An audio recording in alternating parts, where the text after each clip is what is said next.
अस्सलाम वालेकुम। Programme replay के साथ मैं हूं आपका होस्ट इमरान सिद्दीक। और वर्ल्ड कप में बड़ी टीम के खिलाफ एक और मैच, एक और शिकस्त, नया वर्ल्ड कप एक मरतबा फिर पुरानी कहानी। अगर मगर श्रीलंका हार जाए, न्यूजीलैंड हार जाए, पाकिस्तान श्रीलंका को हरा दे, यही पाकिस्तान की कहानी है। और सेमीफाइनल में अब पाकिस्तान की टीम मोजरे के साथ ही जा सकती है। वैसे ऑन पेपर देखें तो पॉसिबिलिटीज़ बहुत ही कम नज़र आ रही हैं।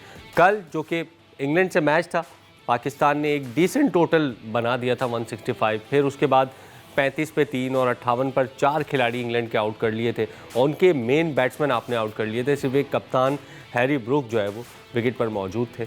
इसके बावजूद पाकिस्तान के जो स्पिनर्स हैं, शादाब खान, मोहम्मद नवाज़, साइम अयूब, तीनों की परफॉर्मेंस जो है वो ज़ीरो रही। उस्मान खान एक एंड से कोशिश करते रहे, शाहीन शाह अफरीदी ने इब्तदा में बड़ी ज़बरदस्त बॉलिंग का मुजाहरा किया, लेकिन इन दोनों बॉलर्स का किसी ने साथ नहीं दिया। और पाकिस्तान की टीम आखिरी ओवर में 2 विकेटों से मैच हारकर टूर्नामेंट से तकरीबन जो है वो बाहर हो गई। किस तरह से मैच का पूरा सिनेरियो रहा, क्या क्या गलतियाँ हुई पाकिस्तान से, पहले रिपोर्ट देखते हैं, फिर प्रोग्राम में आके गुफ्तगू शुरू करेंगे। पाली किले में खेले गए मैच में पाकिस्तान ने टॉस जीतकर पहले बैटिंग की तो ओपनर्स ने मोहतात आगाज फराहम किया। पाकिस्तान की पहली विकेट 14 के स्कोर पर गिरी जब साइम अयूब 7 रन बनाकर पवेलियन लौट गए। कप्तान सलमान आगा भी ज्यादा देर विकेट पर ठहर न सके, वो 5 रन पर आउट हो गए। फिर साहबजादा फरहान ने बाबर आजम और फखर जमान के साथ इनिंग्स को आगे बढ़ाया। बाबर आजम 25 और फखर जमान भी 25 रन बनाकर आउट हुए। साहबजादा फरहान ने T20 इंटरनेशनल करियर की 10वीं निफ्ट सेंचुरी स्कोर की, वो 63 रन बनाकर नुमाया रहे। आखिरी लम्हात में शादाब खान ने 23 रन की बर्क रफ्तार इनिंग्स खेलकर टोटल मुकर्ररा ओवर्स में 9 विकेटों पर 164 रन तक पहुंचा दिया। इंग्लैंड की जानिब से लियम डॉसन 3, जोफ्रा आर्चर और जेमी ओवरटन ने 2-2 विकेटें हासिल की। जवाब में इंग्लैंड की 4 विकेटें जल्द गिरीं। ओपनर फिल सॉल्ट पहली ही गेंद पर आउट हुए। जॉस बटलर 2, जैकब बैथल 8 और टॉम बेंटन 2 रन बनाकर पवेलियन लौट गए। फिर कप्तान हैरी ब्रोक ने शानदार सेंचुरी बनाकर मैच का पांसा पलट दिया। उन्होंने 51 गेंदों पर 100 रन की धुआंधार इनिंग्स खेली। 4 छक्के और 10 चौके लगाकर इंग्लैंड को जीत दिला दी। इंग्लैंड ने 165 रन का हदफ 5 गेंदे कबल 8 विकेटों पर हासिल करके सेमीफाइनल के लिए क्वालिफाई कर लिया। जितनी तारीफ की जाए हैरी ब्रूक की इनिंग की कम है, क्योंकि एक एंड पर उनसे विकेटें गिरती रही थी, दूसरे एंड पर वो रन्स बनाते रहे और अच्छे स्ट्राइक रेट के साथ उन्होंने रन्स बनाए। ऐसा भी नहीं हुआ कि उन्होंने बॉलें ज़्यादा कंसीड की और अच्छे शानदार इनिंग्स। T20 वर्ल्ड कप की सबसे अच्छी इनिंग्स अगर कहा जाए तो भेजाना होगा। कारण भाई, वेलकम टू द शो। पहले तो वैसे दिल तो नहीं चाह रहा आज वेलकम करने का, क्योंकि मूड नहीं है अभी भी। मतलब आप उसी स्ट्रेटजी के साथ, उसी बिट्स एंड पीसेस के साथ जा रहे हैं। और जो 2-3 इंग्लिश प्लेयर हैं, उन्होंने तो कल ट्वीट तक कर दिया है कि ये जो बिट्स एंड पीसेस वाली स्ट्रेटजी है, या आधा ऑलराउंडर आधा जो है वो बैट्समैन तीतर बटेर जिसको हम कहते हैं, ये अब नहीं चलने वाली इंटरनेशनल क्रिकेट में।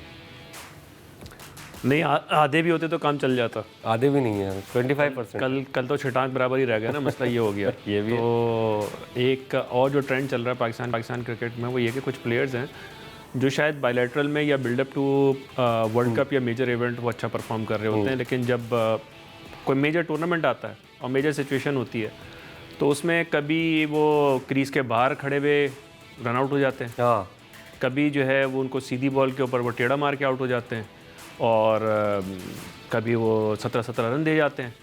तो और हम उनकी सिर्फ शक्लें ही देख रहे होते हैं कि वो ऐसे जैसे ज़िंदगी में पहली दफ़ा वो क्रिकेट खेल रहे हों। उससे कभी कभार तो ऐसा लगता है कि अगर हमने गली वाली क्रिकेट से भी अगर किसी को ले जाएं तो उसको जो सेंस ऑफ ओकेजन होता है वो ज़्यादा बेटर होता है कि वो वहाँ जाके कुछ अपना दिमाग इस्तेमाल कर सकता है कि मैंने क्या करना है, क्या नहीं करना है। कुछ हमारे ऐसे प्लेयर्स हैं जो इतने अरसे से खेल रहे हैं, जो प्रेशर में आके जो ऐसा लगता है कि उनके दिमाग बंद हो जाते हैं और जो उनकी अपनी पोटेंशियल है वो उस पोटेंशियल को भी हिट नहीं कर पाते, उससे और नीचे आ जाती परफॉर्मेंस। तो इस चीज़ को देखना पड़ेगा, जो भी वजह। मतलब ये कैसे हो सकता है कि आप श्रीलंका में खेल रहे हैं इंग्लैंड के खिलाफ, श्रीलंका के खिलाफ नहीं खेल रहे, श्रीलंका में खेल रहे हैं इंग्लैंड के खिलाफ, और आप अपना जो टॉप स्पिनर है, जो आपको 1-1.5 साल से मैचेस जितवा रहा है, उसको आप ड्रॉप कर दें टीम से? अबरार की मैं बात कर रहा हूँ। नहीं, डिनाइल और आप जब मिसप्लेस्ड ऑप्टिमिज्म भी होता है ना, ये भी आपको बहुत ख़तरनाक चीज़ होती है। अब यही कोच माइक हैसन थे जिन्होंने कुछ महीने पहले एक बयान दिया था, पहले तो कल भी बात की इन्होंने हारिस के बारे में। क्या कहा इस मैच में कि वो टीम के लिए सेक्रीफाइस कर रहा है, सेक्रीफाइस करते हुए बाहर हो गया। बाहर हो गया। हसन नवाज ओपनर से शुरू हुआ, उसके बाद टीम की रिक्वायरमेंट के हिसाब से छठे तक आ गया था वो।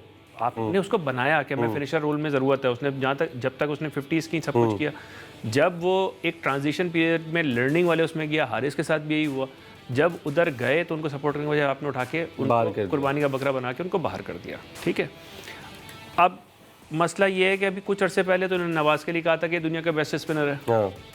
तो अब अगर वो ये कहते हैं कि वो दुनिया का बेस्ट स्पिनर है तो फिर वो तो अबरार से ऊपर खेलेगा ना।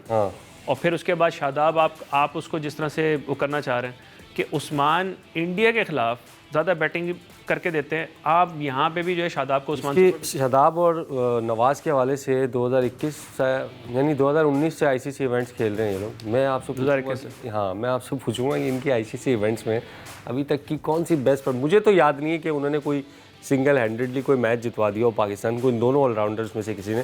प्रोग्राम में शामिल करते हैं ब्रेक के बाद पाकिस्तान ने मजीद क्या गलतियाँ की इस मैच में, उस पर बात करते हैं। प्रोग्राम में एक मरतबा फिर खुश आमदीद। और जिस तरह हम बात कर रहे थे पाकिस्तान टीम ने जो इंग्लैंड के ख़िलाफ़ मैच में बड़ी गलतियाँ की, उसमें एक बड़ी गलती ये भी थी कि उस्मान तारिक, जिनको 8वें ओवर में बॉलिंग कराने के लिए लाया गया, उन्होंने एक बड़ी विकेट हासिल की टॉम बेंटन की और पाकिस्तान को एक भरपूर ज़बरदस्त कामयाबी उन्होंने दिलवाई। उसके बाद उनको बॉलिंग से हटा दिया गया और उस्मान शादाब और मोहम्मद नवाज़ और साइम अयूब को लाया गया, जिन्होंने 3 ओवर में तकरीबन 34 या 36 रन दिए और वहाँ से इंग्लैंड की मैच में जो है वो वापसी हुई। ये इसको जस्टिफाई कौन कर सकता है? मतलब आपका एक मेन बॉलर जिसको आपने अबरार की रिप्लेसमेंट के तौर पे आप समझने शामिल किया है, जो आपका मेन स्पिनर है, उसने आपको ब्रेक थ्रू दे दिया, आपने हटा दिया उसको। मतलब ये डिसीजन कौन करता है? ये खुद सलमान अली आगा कर रहे हैं, किसी के मशवरे पे कर रहे हैं, कोच की हिदायत पे कर रहे हैं, कर कौन रहा है? सलमान अली आगा ही कर रहे हैं। जाहिर सी बात है, फील्ड में तो वो हैं, ये उनकी कॉल है। लेकिन देखें, ये सिचुएशंस होती हैं, ये बड़ी नॉर्मल है जब आप खेल रहे हो ना, डिफेंसिव माइंडसेट के साथ आप खेल रहे हो, क्योंकि आपको गिनती पूरी करनी थी। ये पाकिस्तान पहले भी ये मसला करता, ये गलती करता था। उस टाइम पे 4 विकेटें गिरी हुई हैं, आपको मैच किल करने जाना था, आपको 1 विकेट ही वहाँ पे चाहिए थी। लेकिन प्रॉब्लम क्या थी इनके पास? शाइन के 3 ओवर करवा चुके, ऊपर अटैक करवा दिया उन्होंने, 3 विकेटें मिल गई, वो अच्छी बात है। सलमान मिर्ज़ा के 3 ओवर बाकी हैं, तो इनको डेथ ओवर्स की, क्योंकि ये जो इनकी का माइंडसेट है, ये पिछले किसी इंटरव्यू में शायद कहा भी है, ये मैंने सुना है कि ये उस्मान तारिक को डेथ ओवर स्पेशलिस्ट भी देख रहे हैं। अच्छा, क्योंकि जब फ़हीम अशरफ खेल रहे थे तो उनके अंदर तो इतना भी इनको कॉन्फिडेंस नहीं था कि ये डेथ ओवर्स कर सकते हैं।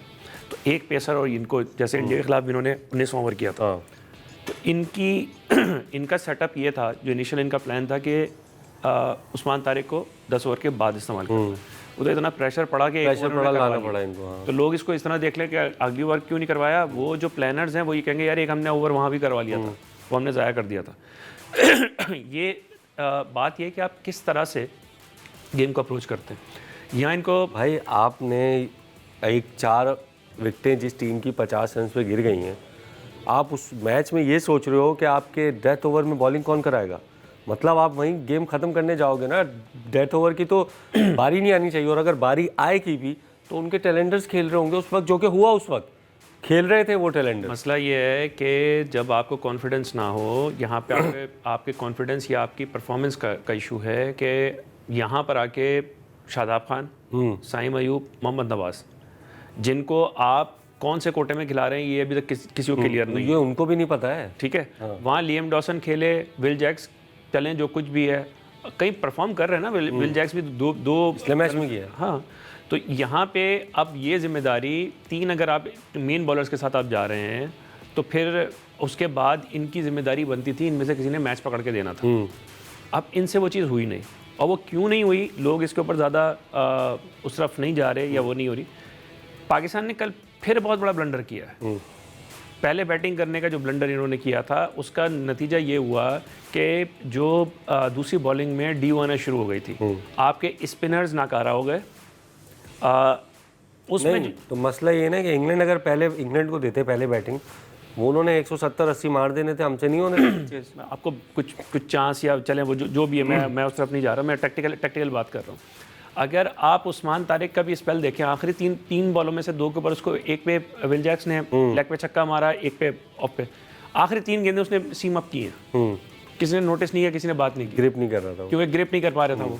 और अगर आप वो उसमें देखें कि जो प्रॉब्लम आ रही है ना, और बैट्समैन को पता है ये सीम अप कर रहा है तो ट्राई करेगा। वो तो जाहिर सी बात है कि वो उसका जो चेंज ऑफ पेस है वो इतना एविडेंट है कि वो टेल एंडर तो कर सकता है, लेकिन जो है एक तो ये कि आप स्टॉप स्टार्ट से करते हैं तो आप डिटेक्ट कर सकते हैं। तो उसने आराम से उसको किया, जब तक वो लटका के कर रहा था, क्योंकि जो आदिल रशीद ने जिस तरह से हमें परेशान किया, बाबर को, और शानदार स्पेल किया उन्होंने, 65 तक चले गए वो, मतलब इतनी स्लो बॉलिंग की है।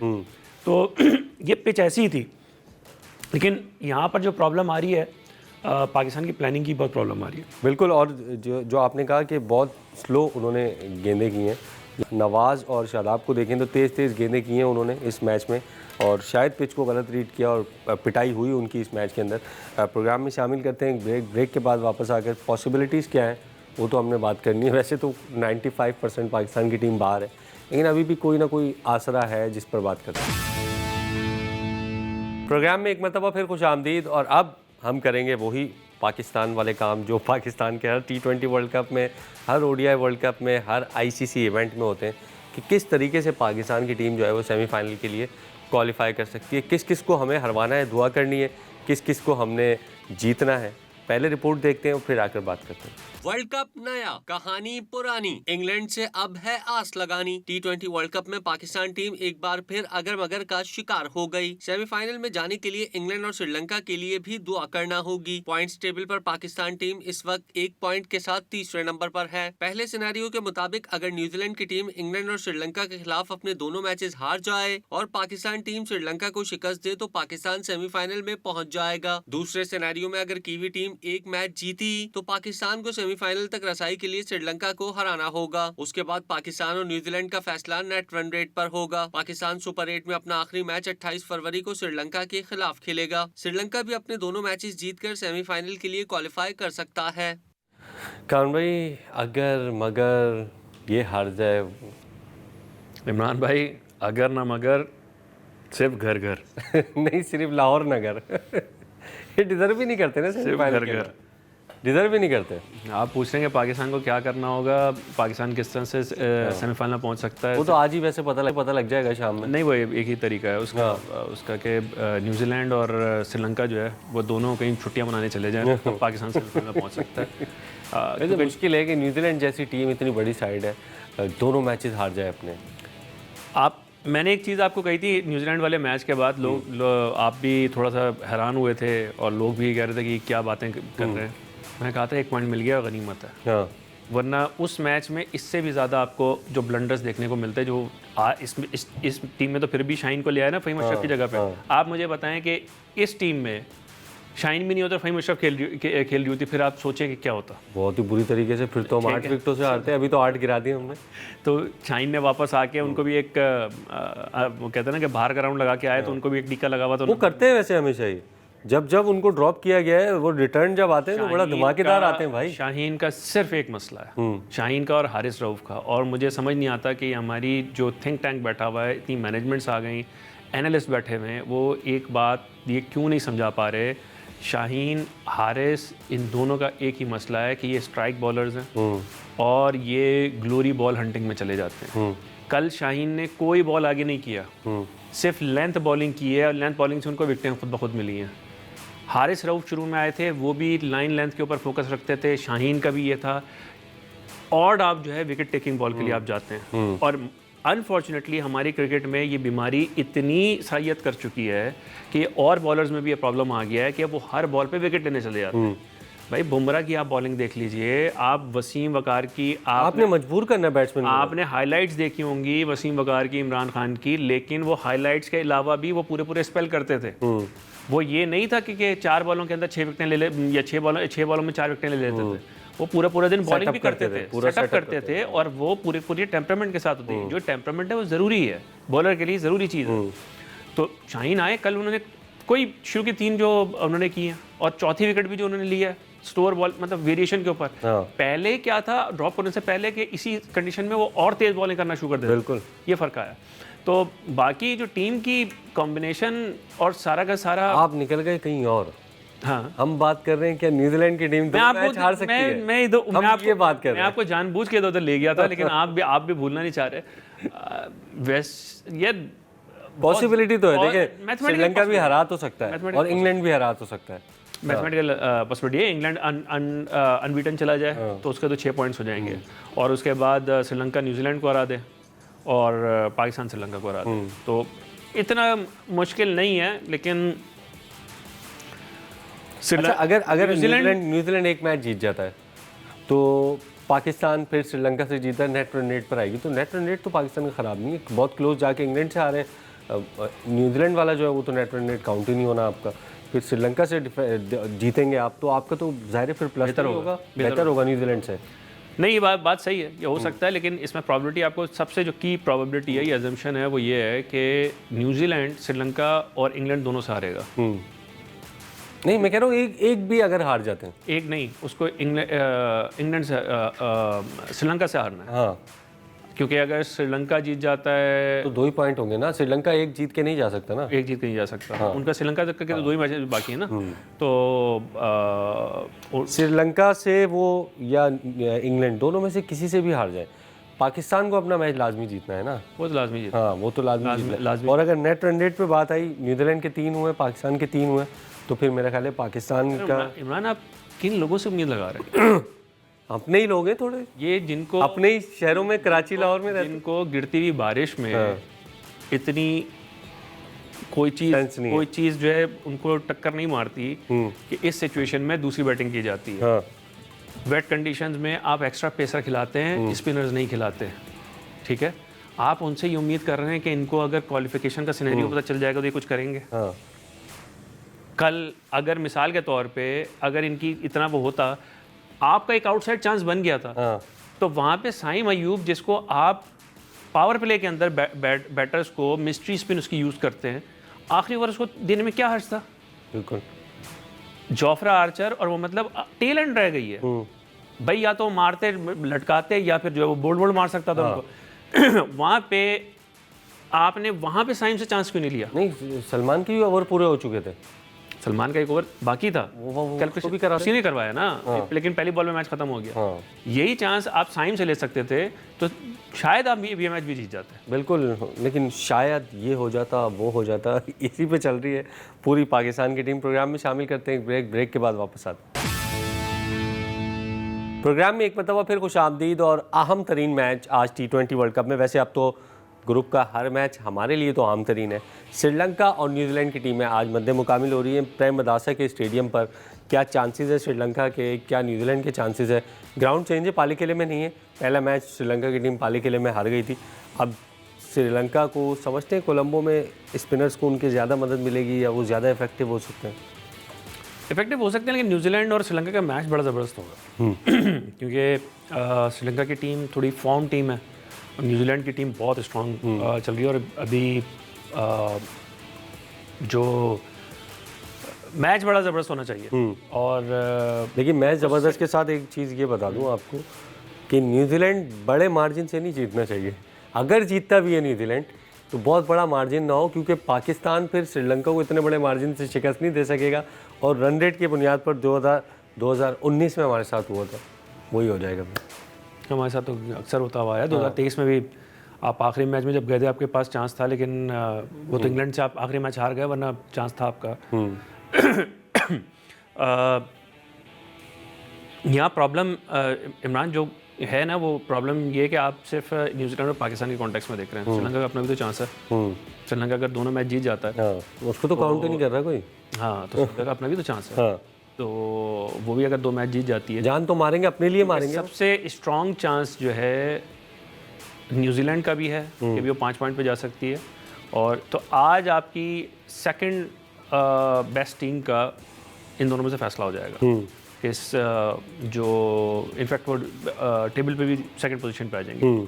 तो जो सेकंड स्पॉट के लिए जो फेवरेट टीम है वो आज क्लियर हो जाएगी, श्रीलंका और न्यूजीलैंड में से कोई एक। क्योंकि न्यूजीलैंड अगर जीतता है तो 3 पॉइंट्स हो जाएंगे उनके। और न्यूजीलैंड अगर जीतता है तो ऑलमोस्ट सर्टन है कि वो जाएंगे, क्योंकि ज़ाहिर है फिर उनका रन रेट भी थोड़ा सा अच्छा हो जाएगा जीतने के बाद। लेकिन श्रीलंका जीतता है तो उनको वेट करना पड़ेगा, क्योंकि उनके 2 ही पॉइंट्स होंगे, पाकिस्तान को भी हराना पड़ेगा उनको। हाँ, श्रीलंका न्यूजीलैंड को भी 3 पॉइंट्स के बाद उनका काम खत्म नहीं हो जाएगा? ऑलमोस्ट हो जाएगा। नहीं, ऑलमोस्ट। उसके बाद उनको इंग्लैंड को भी हराना पड़ेगा सेफ होने के लिए। सेफ होने के लिए ना, ठीक है, क्योंकि वरना फिर पाकिस्तान के पास भी ये चांस होगा ना कि वो श्रीलंका को अच्छे मार्जिन से हरा के अपना नेट रन रेट बेहतर करें, क्योंकि अभी नेट रन रेट पे इतना इम्पैक्ट पड़ा नहीं है। आप आखिरी ओवर तक ले गए थे, 5 बॉलों पहले वो हुआ, तो इतना ज़्यादा वो है नहीं, और हाई स्कोरिंग मैच हुआ तो इसका एडवांटेज है पाकिस्तान को। हाई स्कोरिंग तो नहीं था, मिड लेवल वो है, लेकिन इतना लो स्कोरिंग मैच नहीं था। प्रिडिक्शन कर दें जाते जाते, बस ये हमारे दिलों की ख्वाहिशात के मुताबिक प्रिडिक्शन कर दें किस तरह से श्रीलंका की टीम आज जीत ये तो मुझे आपने आज़ाद खुला छोड़ के पीछे जो ना आपने मेरी डोर खींच ली है कि नहीं, फिर आप यार न्यूजीलैंड फेवरेट लग रहा है। हाँ है तो न्यूजीलैंड फेवरेट, लेकिन ज़ाहिर है श्रीलंका का अपना भी वर्ल्ड कप इसी मैच पर है कि आज वो अगर जीतते हैं। जाने से पहले एक बात बता दूँ, जो आज श्रीलंका को सपोर्ट करेगा ना न्यूजीलैंड के खिलाफ, वो बस ये ध्यान में रखे कि श्रीलंका अगर न्यूजीलैंड को हरा के फिर उसके बाद अगर आप ये उम्मीद रखें कि पाकिस्तान श्रीलंका को हरा देगा, तो बेहतर है कोई और काम कर ले। बिल्कुल, तो लेकिन फिर भी रखेंगे तो हम यही उम्मीद कि श्रीलंका आज न्यूजीलैंड को हरा दे, फिर हम उनको हरा दें और हम सेमीफाइनल लास्ट 4 में चले जाएं। लेकिन इम्कानात ज़ाहिर है 1-2% ही हैं इसके। प्रोग्राम का वक्त ख़त्म हुआ है, कल एक और प्रोग्राम के साथ आपकी खिदमत में हाजिर होंगे, तब तक के लिए अल्लाह हाफ़िज़।